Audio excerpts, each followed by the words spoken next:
Srinagar during scorching summers in Jammu, and why should chief ministers and bureaucrats move to Jammu during harsh winters in Kashmir Valley? It should be the other way around. So what's your stand on the Darbar move? No, as far as did you have a stand when the Darbar move was stopped?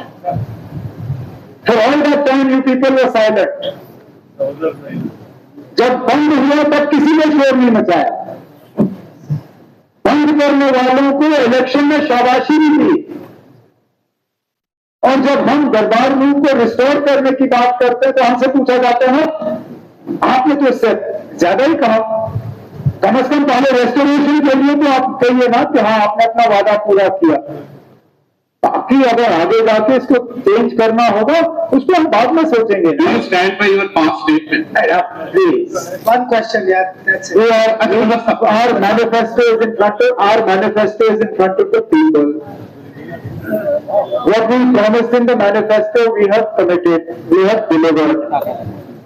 What I talked about was not a sovereign commitment of the government. It was an idea.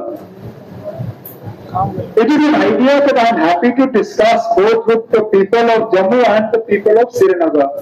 But at the moment, I think you should focus on what is important, which is that Jammu was marginalized by the people who claim to be the true representatives of Jammu. And Jammu's marginalization has been stopped by those people who have traditionally been seen as anti-Jammu. You have always painted us as a Kashmir party, not a party of Jammu Kashmir.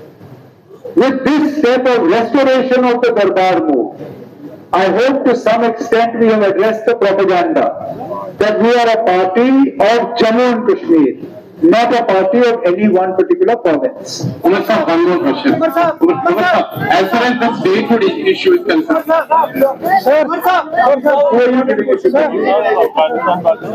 Tanveer sir mike दे दीजिए इधर। Sir mike इधर से आगे front row. Sir already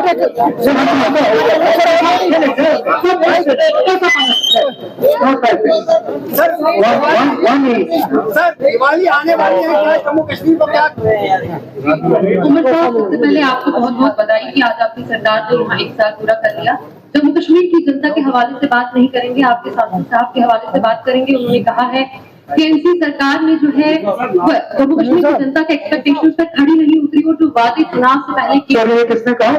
आगा सैयद रौला महदी साहब ने कहा है कि एनसी सरकार जम्मू कश्मीर की जनता के एक्सपेक्टेशंस पर खड़ी नहीं उतरी है।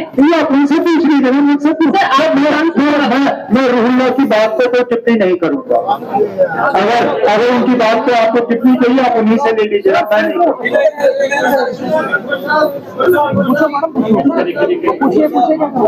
मुझे मत करिए ना, I am only answering. Neha Raina, MS1 news channel से।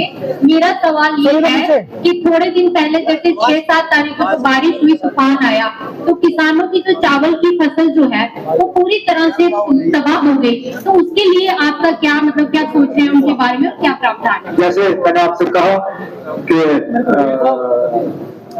Agriculture minister government of India वो खुद मौके पर यहाँ जम्मू आए, मेरे काबीना के साथी जावेदार साहब उनके साथ थे। यहाँ पे जो लॉस ऑफ स्टैंडिंग क्रॉप तीनों जम्मू में भी और कश्मीर में जो हुआ है उसकी असेसमेंट की गई है। गवर्नमेंट ऑफ इंडिया से एक पैकेज हमने मांगा है, उम्मीद कर रहे हैं कि वो पैकेज मिल जाएगा तो हम किसानों को बांटने का काम करेंगे।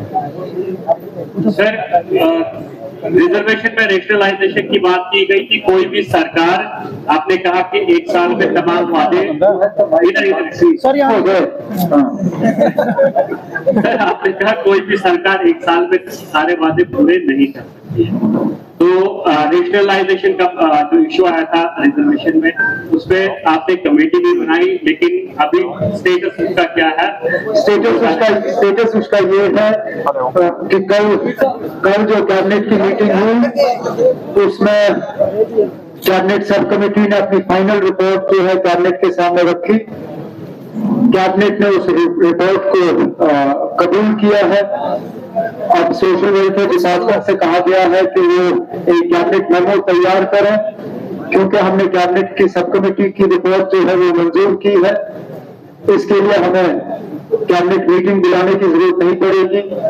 मैं इसको सर्कुलेशन में अपने मिनिस्ट्री कोलीग्स के पास भेज के इसको मंजूरी दिलवा दूंगा और कैबिनेट का ये फैसला जो है फिर एलजी साहब के सामने रखा जाएगा। मैं उम्मीद कर रहा हूँ कि अगले 2-4 दिन में ये मुकम्मल हो जाएगा। देखिए दो सवाल हम एक यहाँ से लेंगे और एक यहाँ से आप लीजिए, उसके बाद यहाँ से। Good evening, Mohammed sir. I am Nishan from UNI. A very brief question. How do you describe your 1 year of government in one word? I'm not even going to get that. Look, honestly, it's not my job to give you a headline, and you can never reduce a government to one word. So therefore, I leave it to you. Please take that away from the speaker. You use whatever word you like. I'm not going to give you a one-word answer. Respecting sir, मेरा आपसे सवाल है। सबसे पहले appreciate करते हैं sir कि आप प्रेस कॉन्फ्रेंस देने आए 1 साल मुकम्मल हो गए, तो उम्र दराज मांग कर लाए थे 4 दिन दोबारा में करके तो इंतजार में सर 1 साल सरकार बनी हुई है और सरकार को बनकर 1 साल हो चुका है। सर कैसे देखते हैं आप अपने ऑफिस में और एलजी साहब के ऑफिस का जो एक गैप था, क्या वो ब्रिज के तरीके से वो गैप पूरा हुआ? और जो पुराने ब्यूरोक्रेट्स थे जो यहाँ पे कहते थे कि सरकार बनने से पहले काम नहीं करते हैं, क्या सरकार बनने के बाद अब आपकी बात सुनी जाती है? क्या वो ब्यूरोक्रेट्स काम करते हैं? क्या मैं एलजी साहब और गवर्नमेंट के ताल्लुकात के बारे में कोई बात करूंगा नहीं, क्योंकि आपको ये अज्यूम करना ही नहीं चाहिए कि ताल्लुकात ठीक नहीं है। हम काम कर रहे हैं और जम्मू कश्मीर की बेहतरी के लिए काम कर रहे हैं। सर जहां तक आपने अफसरों के हवाले से बात की, जितना हमने किया है अभी तक, क्या वो मुमकिन होता अगर अफसरों के साथ हम काम नहीं कर रहे होते? आखिरकार किसी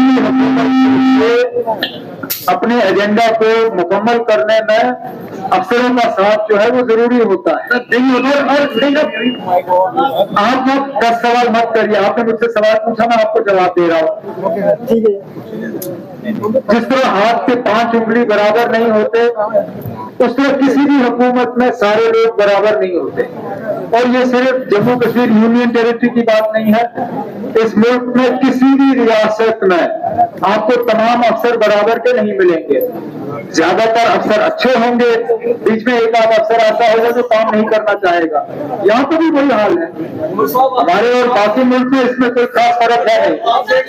मुझे लगता है आप लोगों ने सब सवाल पूछ लिए, कोई नया सवाल तो है नहीं। एक सवाल यहाँ से वो एक सवाल येलो अच्छा आप ये ले लें, उसके बाद आप जी सर, हमने देखा कि जम्मू में एक जम्मू की बात में करना चाहता हूँ, जम्मू में सरकार और जो कटरा का यहाँ वो यहाँ पे आते थे तो जम्मू के बिजनेस को बढ़ाने। एक चीज तो आपने कर ली कि सरकार बोलता उसको आपने कवर करने की कोशिश कर रहे हैं, अगर जो यात्री यहाँ जम्मू में आते थे आप वो डायरेक्ट कटरा जाते हैं, जम्मू का बिजनेस को बहुत बड़ा नुकसान हो रहा है उस आगे उस बिजनेस को बढ़ाने के लिए। और अभी सरकार क्या कर रही है और क्या कर रही है? मैं मजबूरन माता वैष्णो देवी की यात्रियों को जम्मू में रोक नहीं सकता। जो सिर्फ और सिर्फ दर्शन करने आना चाहते हैं वो तो दर्शन करके निकल ही जाएंगे, लेकिन हमारी कोशिश है कि उनमें से वो लोग जो 1-2 दिन यहाँ रुकना पसंद करेंगे, उनके रुकने के लिए हम कोई इस तरह के इकदाम बनाए, कोई इस तरह के कुछ चीजें बनाए ताकि वो न सिर्फ यात्री बने, वो टूरिस्ट भी बने। उसमें बॉर्डर टूरिज्म सुचेतगढ़ को लेके वो उस पर हम ध्यान दे रहे हैं। जम्मू को या जो झील जो मेरी हुकूमत में शुरू हुआ था अब उसको हम मुकम्मल कर रहे हैं।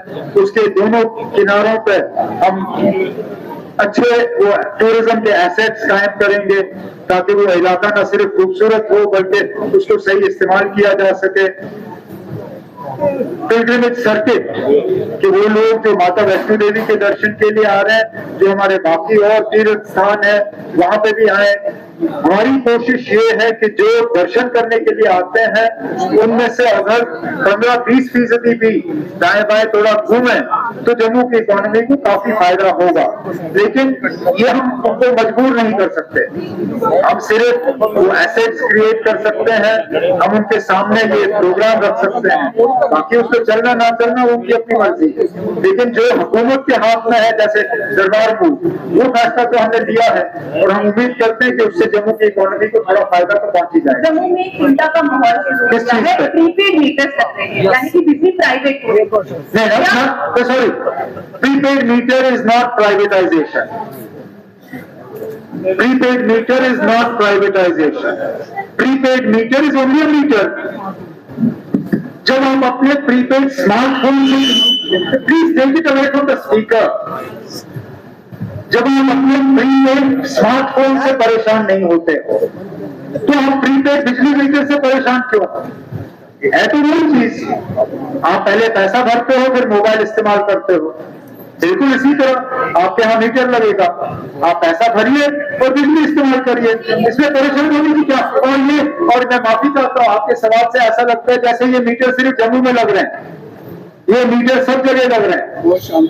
मेरी बहन के घर में गुप्कार पे इसी तरह का प्रीपेड स्मार्ट मीटर लगा हुआ है, मेरी आंटी के घर पे बिल्कुल मेरे घर के दूसरे तरफ उनके घर में प्रीपेड स्मार्ट मीटर, वो अपने फोन पे चेक करते हैं कि क्रेडिट बैलेंस कितना है, जब कम होना शुरू हो जाता है वो अपने मीटर में और पैसा चढ़ा देती हैं और बिजली इस्तेमाल कर जाती हैं। अगर मेरे रिश्तेदार ये कर सकते हैं तो उन्हें कोई परेशानी नहीं है, हम यहाँ बाकी लोगों को इस चीज की परेशानी क्यों?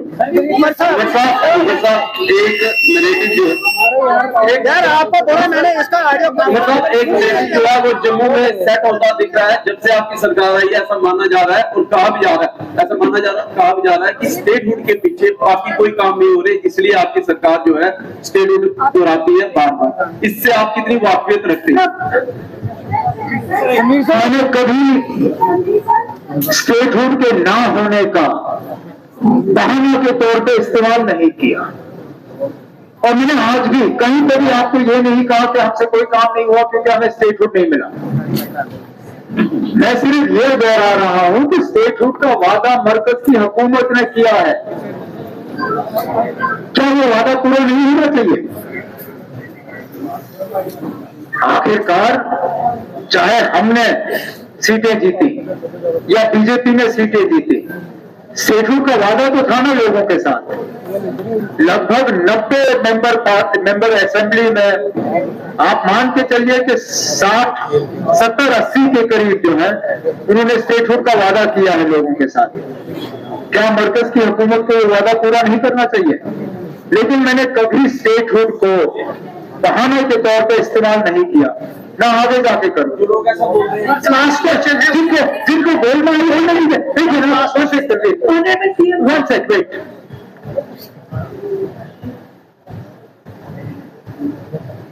कौन बोल रहे हैं? ऑपोजिशन पार्टी, ऑपोजिशन एलओपी, जिनको डिप्टी सीएम साहब ने बड़ा अच्छा नाम दिया है। डिप्टी सीएम साहब भी कभी कभी गलत कर देते हैं। मुझे कभी मेरे दिमाग में कभी नहीं आता एलओपी को वो नाम देना, लेकिन अच्छा किया उन्होंने। नाम में ही जवाब है। ऑपोजिशन मतलब के अपोज करना। आप कैसे उम्मीद करोगे कि जिसका काम है ऑपोजिशन करना वो हमारी तारीफ करेगा? उनका सारा कुछ तो उसी में है, टाइटल में। That's why I am a minister, he is the opposition. मेरा काम है काम करना, उसका काम है अपोज करना। वो अपोज करता रहे, मैं काम करता रहूंगा, फर्क इतना ही है। नमस्कार। Thank you.